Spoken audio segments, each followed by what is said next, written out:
जय हिंद दोस्तों। आज हम इंडियन ज्योग्राफी से क्लास 1 का पार्ट 3 देखेंगे जो कि मैदानी क्षेत्र से है। पहला क्वेश्चन देखते हैं, भाबर क्षेत्र के विस्तार के संदर्भ में सही कथन चुनें। पहला है, यह शिवालिक के उत्तर में स्थित है। दूसरा है, इसकी चौड़ाई पूर्वी असम के मैदानों की तुलना में पश्चिमी मैदानों में अधिक है। फिर तीसरा है, इसकी चौड़ाई 15 से 30 किलोमीटर है। फिर चौथा है, यह बारीक मिट्टी से बना है। तो हमारा जो ऑप्शन बी है वह सही हो जाएगा। नेक्स्ट क्वेश्चन देखते हैं कथन और कारण से। भाबर क्षेत्र में चोस और राओस जैसी जो छोटी जलधाराएं विलुप्त हो जाती हैं। कारण है, यह क्षेत्र हिमालय से नदियों द्वारा लाए गए बजरी, ग्रेवल और अवर्गीकृत अवसादों के कारण अत्यधिक परागमय मतलब हाई पोरोसिटी है। तो हमारा ऑप्शन जो कथन है वो भी सही है और कारण है वो भी सही है। तो हमारा ऑप्शन ए सही हो जाएगा। ए और आर दोनों सही हैं। आर ए की सही व्याख्याएं है। फिर देखते हैं नेक्स्ट क्वेश्चन। नेक्स्ट क्वेश्चन ये है कि भाबर की वनस्पति और जनजीवन के संबंध में। पहला है, यह क्षेत्र फसल की खेती के लिए अनुपयुक्त है। सही है। दूसरा है, यहाँ केवल बड़ी जड़ों वाले विशाल पेड़ ही पनपते हैं। जो भाबर होता है वहाँ की जो वनस्पतियाँ हैं और जो जनजीवन जो है वहाँ वो ऐसी है कि वहाँ बड़े बड़े जो पेड़ होते हैं ना, जो बड़े विशाल वाले जो बड़ी जो जड़ों के होते हैं वह वहाँ पर ज़्यादा पनपते हैं। इसलिए हमारा ऑप्शन 2 भी सही हो जाएगा। और जो तीसरा है, यहाँ मुख्य रूप से पशुपालन करने वाले जो गुज्जर निवास करते हैं, ये भी सही है। तो हमारा ऑप्शन डी सही हो जाएगा। नेक्स्ट क्वेश्चन देखते हैं, तराई क्षेत्र की भौगोलिक स्थिति और चौड़ाई क्या है। जो तराई जो क्षेत्र है ना, उसकी जो भौगोलिक स्थिति है वह है, ये 15 से 30 किलोमीटर है इसकी चौड़ाई और ये भाबर के दक्षिण में है। तो हमारा ऑप्शन भी सही हो जाएगा। नेक्स्ट क्वेश्चन देखते हैं, तराई क्षेत्र भारत के विशाल मैदानों के पूर्वी भाग जो विशेषकर ब्रह्मपुत्र क्षेत्र में पश्चिमी भाग की तुलना में अधिक चौड़ा क्यों है। तो हमारा ऑप्शन बी सही हो जाएगा, क्योंकि यह भारी वर्षा हाई रेनफॉल के कारण होता है। फिर आते हैं नेक्स्ट क्वेश्चन में, तराई क्षेत्र की जो प्राकृतिक विशेषताओं में शामिल क्या क्या है। तो वह देखते हैं, अत्यधिक नमी एक्सेसिव डैम्पनेस, दूसरा है घने जंगल, तीसरा है समृद्ध वन्य जीव, चौथा है जैसे वहाँ पर मच्छरों का प्रकोप। ये सारी चीज़ें इनमें पाया गया है। तो हमारा ऑप्शन डी सही हो जाएगा। नेक्स्ट क्वेश्चन देखते हैं, कृषि के लिए तराई के जंगलों को बड़े पैमानों पर किन राज्यों में साफ किया गया। हमारा जो आंसर है वो आएगा, जैसे उत्तराखंड हो गया, यूपी है, हरियाणा है, पंजाब और जम्मू संभाग से। तो हमारा ऑप्शन बी सही हो जाएगा। फिर नेक्स्ट क्वेश्चन देखते हैं, तराई क्षेत्र में उगाई जाने वाली जो प्रमुख फसलें होती है वह कौन कौन सी है। वह है गन्ना, चावल, गेहूं और मक्का। ऑप्शन बी हमारा सही हो जाएगा। फिर देखते हैं, उत्तर से दक्षिण की ओर विशाल मैदानों के भू आकृतिक विभाजनों का सही क्रम क्या है। उत्तर से दक्षिण, तो पहला है हमारा, यहाँ आप देख सकते हैं हिमालय, फिर आता है भाबर, फिर आता है तराई, फिर आता है बांगर, फिर आता है खादर। इसलिए हमारा ऑप्शन बी सही हो जाएगा। नेक्स्ट क्वेश्चन देखते हैं, बंगाल क्षेत्र क्या दर्शाता है। जो बंगाल का जो क्षेत्र है वह पुराने जो जलोढ़ से बने उच्च भूमि वाले क्षेत्र को दर्शाता है, जो अपलैंड एलुवियल ट्रैक्ट। फिर नेक्स्ट क्वेश्चन देखते हैं, बांगर संरचनाओं का जमाव डिपोजिशन किस भूवैज्ञानिक काल में हुआ है। वह हुआ है मध्य प्लीस्टोसिन मिडिल प्लीस्टोसिन काल में। फिर नेक्स्ट क्वेश्चन देखते हैं, बांगर की मिट्टी की विशेषताओं के बारे में सही कथन चुनें। पहला है, इसका रंग गहरा होता है और यह हुमस से भरपूर होता है। ये गलत है। यह बाढ़ की सीमा जो फ्लड लिमिट्स से नीचे स्थित है, तो ये भी गलत है। इसमें अशुद्ध कैल्शियम कार्बोनेट के कंकड़ पाए गए हैं। पहला सही है और इसका रंग गहरा ही होता है। बांगर मिट्टी का जो होता है वह इसका रंग गहरा होता है और यह हुमस से भरपूर होती है। ये पहला सही है, दूसरा गलत है। और इसमें अशुद्ध कैल्शियम कार्बोनेट के कंकड़ पाए जाते हैं। तो ये तीसरा भी सही है, इसलिए हमारा ऑप्शन सी सही हो जाएगा।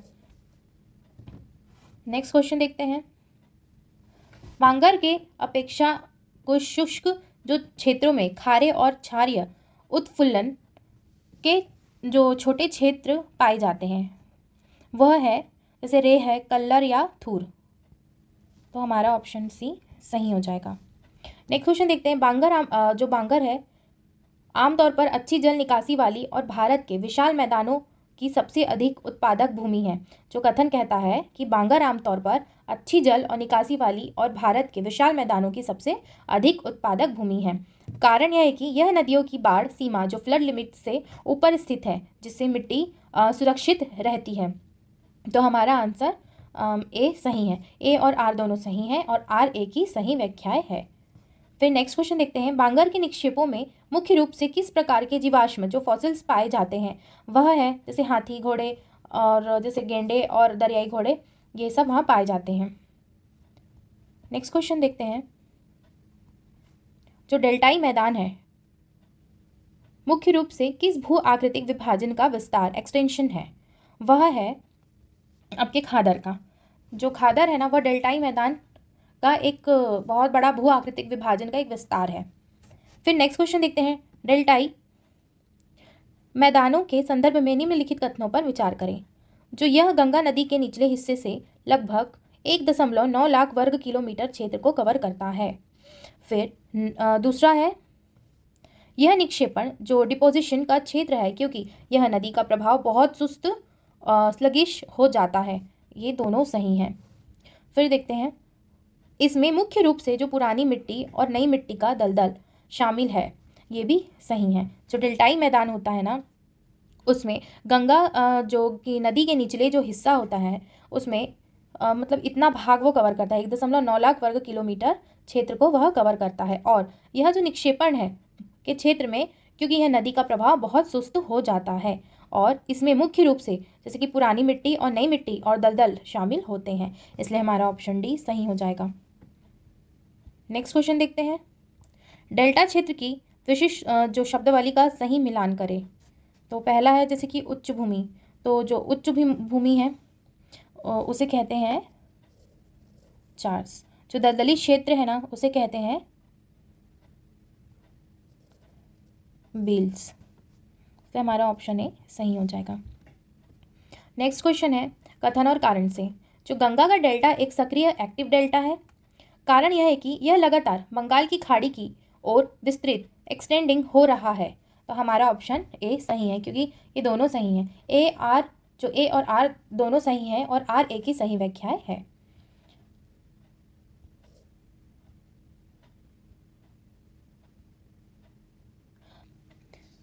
नेक्स्ट क्वेश्चन है। राजस्थान में मैदान का जो कुल क्षेत्रफल लगभग कितना है? जो राजस्थान का जो मैदान है उसका कुल क्षेत्रफल है 175,000 स्क्वायर किलोमीटर है। ये 175,000 स्क्वायर किलोमीटर। तो हमारा ऑप्शन सी सही हो जाएगा। व्याख्या देखते हैं। यह मैदान अरावली के पश्चिम में स्थित है और इसका जो विस्तार है लगभग 175,000 वर्ग किलोमीटर है। नेक्स्ट क्वेश्चन है। राजस्थान के मैदान के संबंध में निम्नलिखित कथनों पर विचार करें। पहला है, इसका सामान्य ढलान उत्तर पूर्व से दक्षिण पश्चिम की ओर है। ये सही है। और इसमें जो मरुस्थली और बंगार दोनों शामिल है, ये भी सही है। तो हमारा ऑप्शन सी सही हो जाएगा। एक और दो दोनों सही हैं। फिर नेक्स्ट क्वेश्चन देखते हैं कथन से। जो लूनी नदी का जो निचला हिस्सा समुद्र तल से केवल 20 मीटर ऊपर है। कारण यह है कि मैदान मुख्य रूप से हिमालयी नदियों के निक्षेपण से बना है। तो हमारा ऑप्शन जो ए तो सही है, लेकिन जो हमारा कथन सही है और कारण गलत है, क्योंकि लूनी का जो निचला भाग 20 मीटर ऊपर है और लेकिन यह मैदान समुद्र के पीछे हटने से बना है, ना कि केवल हिमालयों नदी से। इसलिए जो कारण है वो गलत हो जाएगा। तो हमारा ऑप्शन सी सही हो जाएगा। ए सही और आर गलत है। नेक्स्ट क्वेश्चन देखते हैं। निम्नलिखित में से कौन सी खारे पानी की झीलें जो समुद्र के पीछे हटने का प्रमाण है? पहला आया है सांभर, दूसरा है डिडवाना, तीसरा है पचपर्दा। यह तीनों हैं। जो खारे पानी की जो झीलें हैं ना, वो समुद्र के पीछे हटने का प्रमाण कहाँ से मिला है? ये सांभर से और डिडवाना और पचपदरा से। और यह जो है प्राचीन काल में यह समुद्र होने का प्रमाण मिलता है। नेक्स्ट क्वेश्चन देखते हैं कथन और कारण से। कथन कहता है कि जो परमो कार्बोनिफेरस है वो काल के दौरान राजस्थान के मैदान का अधिकांश भाग समुद्र के अधीन था। कारण यह है कि जो सरस्वती और दृष्टदती जैसी नदियों के सूखे विस्तार यह दर्शाते हैं कि यह क्षेत्र पहले उपजाऊ था। दोनों तो सही हैं, लेकिन जो कारण है वो कथन का व्याख्यान नहीं करता, इसलिए हमारा ऑप्शन भी सही हो जाएगा। ए और दोनों सही हैं, आर स्पष्टीकरण नहीं कर रहा है। नेक्स्ट क्वेश्चन देखते हैं वर्तमान में जो कच्छ के रण तक पहुंचने वाली एकमात्र बहने वाली नदी कौन सी है? वह है लूनी नदी। जो अभी के समय में जो कच्छ के रण तक पहुंचने वाली सिर्फ एक ही नदी है जो वहाँ से जो बहती वह है लूनी नदी। जो लूनी नदी एकमात्र नदी है जो ऊपरी भाग में मीठी और निचली भाग में खारी होकर कच्छ के रण तक पहुंचती है। नेक्स्ट क्वेश्चन देखते हैं दोआब और नदियों का सही मिलान करें। पहला है जो बारिश दोआब है वह है व्यास और रावी नदी, और जो विस्त दोआब है ना वो है व्यास और सतलुज में, इसलिए हमारा ऑप्शन बी सही हो जाएगा।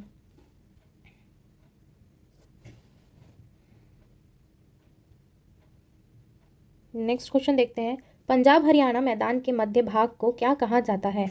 उसे मालवा का मैदान कहा जाता है। जो पंजाब हरियाणा मैदान है ना उसके मध्य भाग को मालवा मैदान कहते हैं।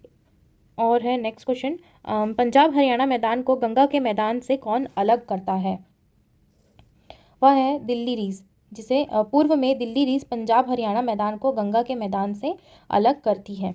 नेक्स्ट क्वेश्चन है जो हिसार जिले में दक्षिण पश्चिम भाग की स्थलाकृति की मुख्य विशेषता क्या है? वह है खिसकते रेत के जो टीले हैं वे पाए जाते हैं। नेक्स्ट क्वेश्चन है कथन और कारण से। कथन कहता है गंगा के मैदान का जो औसत ढलान बहुत कम है।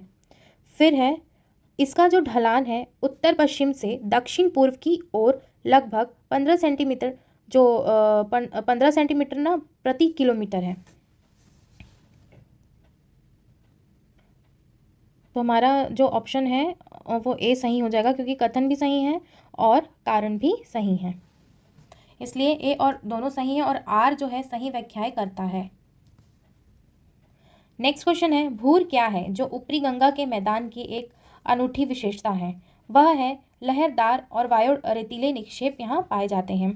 नेक्स्ट क्वेश्चन है ऊपरी गंगा के मैदान के संबंध में पहला जो है वह है इसकी पश्चिमी सीमा जो है वो यमुना नदी द्वारा बनती है, सही है। और जो दूसरा है भारत में जो हरित क्रांति यहाँ अत्यधिक सफल रही है। कहाँ? जो ऊपरी गंगा का जो मैदान है ना उसमें जो हरित क्रांति है वहाँ अत्यधिक सफल मानी जाती है, इसलिए हमारा दोनों ऑप्शन सही है, एक और दो, इसलिए ऑप्शन सी सही हो जाएगा। नेक्स्ट क्वेश्चन देखते हैं मध्य गंगा के मैदान की जो मृदा संरचना के बारे में क्या सत्य है? यह कंकड़ का अत्यधिक निर्माण होता है, ये गलत है। यह कंकड़ निर्माण से रहित मोटे जो जलोढ़ निक्षेपों से बना होता है, ये सही है। और यहाँ लाल मिट्टी नहीं, यहाँ लाल मिट्टी नहीं पाई जाती है, तो हमारा ऑप्शन भी सही हो जाएगा। नेक्स्ट क्वेश्चन है इस क्षेत्र में पाए जाने वाले जो चौर क्या है उसे क्या कहते हैं? वह है एक दलदली भूमि। फिर नेक्स्ट क्वेश्चन देखते हैं कथन और कारण से। जो गंडक और जो कोसी जैसी नदियां मध्य गंगा के मैदान में अक्सर अपना मार्ग बदलती है, लेकिन उसका कारण यह है कि इस क्षेत्र का जो ढलान है ना वह बहुत कम है, ये सही है, दोनों सही हैं, तो जो आर सही व्याख्या कर रहा है ए का। नेक्स्ट क्वेश्चन देखते हैं निचला जो गंगा का मैदान कहाँ से कहाँ तक फैला हुआ है? जो निचली जो गंगा है ना उसका जो मैदानी क्षेत्र है वह कहाँ से कहाँ तक है? वह पटना से बंगाल की खाड़ी तक, इसलिए ऑप्शन बी सही हो जाएगा। यह पटना पश्चिम से लेकर दक्षिण में बंगाल की खाड़ी तक लगभग 80970 वर्ग किलोमीटर में फैला है। फिर नेक्स्ट क्वेश्चन देखते हैं रार का मैदान के संबंध में सही कथन चुने। यह छोटा नागपुर पठार के पूर्व में स्थित है। दूसरा है यह मुख्य रूप से काली मिट्टी से ढका है, यह काली मिट्टी से नहीं बल्कि लेटराइट जो हमारी जो जलोढ़ मिट्टी से ढका हुआ है, इसलिए सेकंड वाला गलत है, पहला वाला सही है, इसलिए ऑप्शन ए सही हो जाएगा। नेक्स्ट क्वेश्चन देखते हैं, दुनिया का सबसे बड़ा जो मैंग्रोव दलदल सुंदरबन अपना नाम किससे प्राप्त करता है? वह करता है सुंदरी नामक पेड़ से। जो वहाँ का जो सुंदरबन जो नाम पड़ा है ना, वह एक पेड़ के नाम पे बना है, जो कि उसका नाम था सुंदरी। नेक्स्ट क्वेश्चन देखते हैं, ब्रह्मपुत्र के मैदान की सीमाओं के बारे में क्या सकते हैं वो बताना है। यह सभी तरफ से ऊंचे पहाड़ों से घिरा है, ये गलत है। यह पश्चिम को छोड़कर सभी तरफ से ऊंचे पहाड़ों से घिरा है, सिर्फ ये पश्चिम को छोड़कर, ये सभी तरफ से नहीं, इसीलिए यह वाला कथन गलत है, क्योंकि यह सिर्फ पश्चिम को छोड़कर सभी तरफ से ऊंचे पहाड़ों से घिरा है, तो ये ऑप्शन सही है। यह केवल उत्तर में पहाड़ों से घिरा है, ये भी गलत है, इसलिए हमारा ऑप्शन भी सही हो जाएगा। नेक्स्ट क्वेश्चन देखते हैं, मांजुली है ना, जो भारत का सबसे बड़ा नदी द्वीप है, और इसका जो क्षेत्रफल है वो कितना है? इसका जो क्षेत्रफल है ना, वो 930 स्क्वायर किलोमीटर है, और यह दुनिया का दूसरा सबसे बड़ा नदी द्वीप है। जो मांजुली है ना, माजुली जो द्वीप है, वह दुनिया का दूसरा सबसे बड़ा नदी द्वीप है। फिर नेक्स्ट क्वेश्चन देखते हैं, कथन और कारण से। कथन बोलता है ब्रह्मपुत्र एक अत्यधिक गुम्फित नदी है जिसमें कई द्वीप हैं। कारण है इसका इस मैदान का जो ढलान बहुत ही कम है, तो ये भी सही है, और जो हमारा कथन है वो भी सही है और कारण भी सही है, इसलिए जो कारण है वो कथन का सही व्याख्या करता है, इसलिए हमारा ऑप्शन ए सही आ जाएगा। नेक्स्ट क्वेश्चन है, इस सबसे उत्पादक मैदान की मुख्य फसलें क्या हैं? जो ब्रह्मपुत्र घाटी है ना, उसके बारे में, जो ब्रह्मपुत्र के बारे में पूछा है यहाँ पर, तो वहाँ जो प्रमुख जो फसलें हैं वह होती है चावल और जूट। जो ब्रह्मपुत्र घाटी की कृषि मुख्य रूप से चावल और जूट के उत्पादन पर केंद्रित होती है। नेक्स्ट क्वेश्चन देखते हैं, जो लद्दाख किन पर्वत श्रृंखलाओं के बीच स्थित है? लद्दाख किन पर्वत श्रृंखलाओं के बीच स्थित है? यह स्थित है उत्तर में काराकोरम और दक्षिण में जास्कर, ऑप्शन बी सही हो जाएगा। जो लद्दाख है वो उत्तर में काराकोरम और दक्षिण में जास्कर श्रृंखलाओं के बीच स्थित है। यह ग्रेट हिमालय में स्थित है, इसे ग्रेट हिमालय भी कहा जाता है। फिर नेक्स्ट देखते हैं, कथन और कारण से। कथन बोलता है कि लद्दाख में वार्षिक वर्षा बहुत कम है, लगभग 10 सेंटीमीटर होती है, और इसका जो कारण है ना, यह हिमालय के वृष्टि छाया क्षेत्र में स्थित है, तो ये भी सही है, और हमारा कथन भी सही है, इसलिए जो कारण है वो कथन का सही व्याख्याएं करता है। नेक्स्ट क्वेश्चन देखते हैं, लद्दाख की जलवायु के संबंध में। जो लद्दाख की जो जलवायु है ना, वहाँ हवा बहुत ही पतली है, जिससे सूरज की गर्मी तीव्रता से महसूस होती है, सही है। जो गर्मियों में दिन का जो तापमान है ना, वो 0 डिग्री सेल्सियस से ठीक ऊपर रहता है, तो ये भी सही है, इसलिए हमारा ऑप्शन सी सही हो जाएगा। और यहाँ पर जो रात का जो तापमान है ना, वो -40 डिग्री सेल्सियस तक गिर सकता है, जबकि पतली हवा के कारण दिन में धूप बहुत तेज होती है। नेक्स्ट स्लाइड देखते हैं, यहाँ पर ना मरुस्थल का तुलनात्मक विश्लेषण किया गया है। एक तो आता है आपका पहला गर्म, फिर है जो ठंडा मरुस्थल के बारे में। देखिए, जो गर्म मरुस्थल है वो है हमारा थार, ये डेजर्ट, और जो ठंडा मरुस्थल है वो है हमारा लद्दाख। तो जो हमारा जो थार है ना, उसका जो भौगोलिक स्थिति है वह है जो अरावली के पश्चिम और राजस्थान में है, और इसका जो वर्षा का कारण है ना, वो है जैसे कि वाष्पीकरण, फिर है वर्षण, फिर आपका उपोष्णकटिबंधीय उच्च दाब वाला है, फिर है इसका जो तापमान सीमा होती है ना गर्म मरुस्थल का, वो होती है सर्दियों में ना आपकी मतलब 5 डिग्री सेल्सियस से, और गर्मी जो होती है वह 50 डिग्री तक पहुंच जाती है। इसका जो प्रमुख वनस्पति होता है ना मरुस्थल का, वो होता है आपकी खेजड़ी, बबूल और नागफनी, और इसकी जो मुख्य नदी होती है वो है लूनी। फिर आते हैं हम जो ठंडा मरुस्थल, वो है हमारा लद्दाख, जो कि काराकोरम और जास्कर के बीच है, और इसका जो वर्षा का जो कारण होता है ना, वह है कि हिमालय का जो इसका वृष्टि छाया क्षेत्र पड़ता है। फिर आते हैं तापमान सीमा में। जो तापमान इसकी जो सीमा होती है -40 डिग्री सेल्सियस से गर्मी 0 डिग्री सेल्सियस प्लस तक चली जाती है। फिर इसमें प्रमुख वनस्पति होती है जो लद्दाख में, वह है विरल झाड़ियाँ, घास, अखरोट और खुबानी। फिर है इसकी जो मुख्य नदी होती है जो लद्दाख जो उसकी, वो है सिंधु, इंडस जिसे कहते हैं। अब हम नेक्स्ट पार्ट देखेंगे, इंडियन ज्योग्राफी से ही कुछ MCQs करेंगे। अगर आपको ये MCQs पसंद आ रहा है तो अपने फ्रेंड्स के साथ शेयर कीजिए, लाइक कीजिए, सब्सक्राइब कीजिए चैनल को।